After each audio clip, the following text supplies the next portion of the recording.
اعتبار سے میری اور آپ کی زندگی کیا ہے؟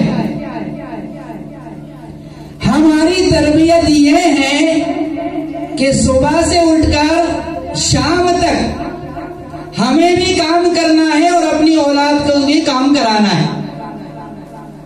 آپ سوچ رہے ہوں گے مولانا نے مدرسہ قائم کیا منا کھیڑے کے اندر، انہوں نے ان کا ذریعہ معاش بنا لیا۔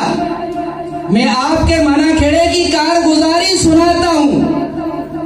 آپ کے منا کھیڑے کی ایک بچی بہو بن کے مینگلا گئی۔ میری بھی بہن ہے، آپ کی بھی بہن ہے، میری بھی بہو ہے، آپ کی بھی بہو ہے۔ کیوں؟ انما المؤمنون اخوہ۔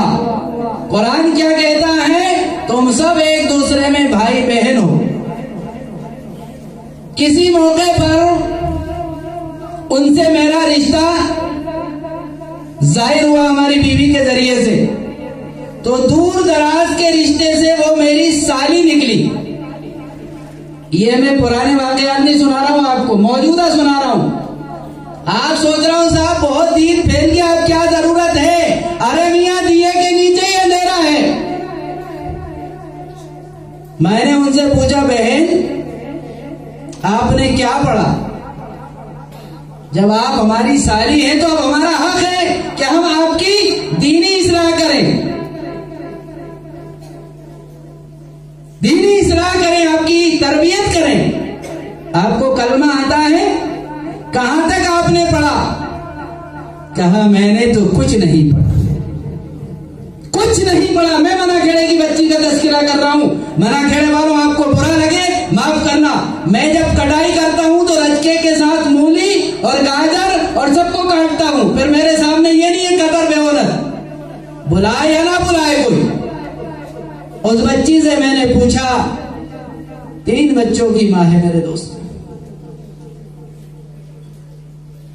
ابھی فرما رہے تھے جس کے 3 بیٹیاں ہوں اور تعلیم اور تربیت ہو اور وہ نکاح کر دے وہ جنت کا ضامن بنتا ہے۔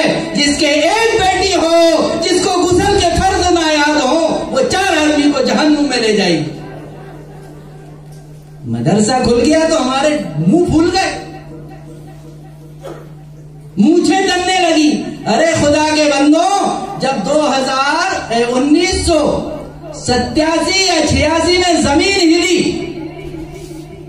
پورے علاقے میں بھوکم آیا، سیکا مدرسہ دیواریں پھٹی ہوئی تھی، مجھے آج بھی یاد ہے، میں حفظ کلاس کے اندر تھا، 4:20 پر وہ بھوکم آیا تھا۔ ہمارے استاد جب صبح آتے ہیں تو کہتے ہیں میاں آج تو ہم 4 سے نیچے لڑک گئے۔ ایک استاد کہہ رہے ہیں صاحب مٹکا میرے پلنگ پہ آ کے گر گیا، اور 4:20 پر یہ نونہال سردی کے موسم میں اٹھے ہیں، اعوذ باللہ بسم اللہ پڑھ رہے ہیں، کوئی الحمدللہ الذی احیانا پڑھ رہا ہے، کوئی لا الہ الا اللہ پڑھ رہا ہے۔ مدرسے کو پتہ ہی نہیں کہ کب زمین پھٹی اور ہلی اور کب چلی گئی۔ یہ مدرسہ منا کھیڑے کے لیے خیر ہے، منا کھیڑے کے لیے یہ رحمت ہے، منا کھیڑے کے لیے یہ برکت ہے، منا کھیڑے کے لیے یہ نجات ہے۔ اس کے بارے میں شکریہ ادا کیجئے کہ خدا تو نے ہمیں ایسے مہمان رسول عطا کر دیے ہیں جن کی خدمت کر کے، جن کو کھلا کر، جن کو پلا کر ہم اعلیٰ درجے پر پہنچ سکتے، جن کی برکت سے آسمانی عذاب کرتے ہیں، جن کی برکت سے زمینی عذاب کرتے ہیں، ہم ان کو نفرت کی نگاہ سے دیکھتے ہیں۔ بہرحال میرے دوستوں، تو میں نے اس بچی سے پوچھا، اس بہن سے پوچھا کہ بہن آپ نے کیا پڑھا؟ نورانی پڑھا، الف لام پڑھا، یسرنا القرآن پڑھا؟ ہے ایک مثال دیتے ہیں مولانا عبد الوہاب صاحب کے شام کے مرے کو کب تک رویا جائے۔ وہ کہنے لگی جناب ہمارا تو ایک ہی کام تھا، صبح سے اینٹیں بنانا اور شام تک اینٹیں تھوپنا۔ جو قوم اپنی بچیوں سے صبح سے لے کے شام تک اینٹیں بنوائے گی، وہ قوم خواجہ معین الدین چشتی کی جو ہے زیارت کر سکتی ہے؟ وہ حضرت مولانا الیاس صاحب کی زیارت کر سکتی ہے؟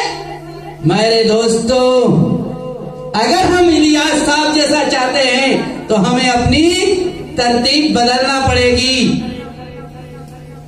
ابھی حضرت فرما رہے تھے نا وَأْمُرْ أَهْلَكَ بِالصَّلَاةِ وَاسْتَبِرْ عَلَيْهَا، نبی جی کے یہاں 2 مہینے چولہا نہیں جلا، پانی اور کھجور کھا رہے ہیں، ہمارے یہاں کیا ہو رہا ہے؟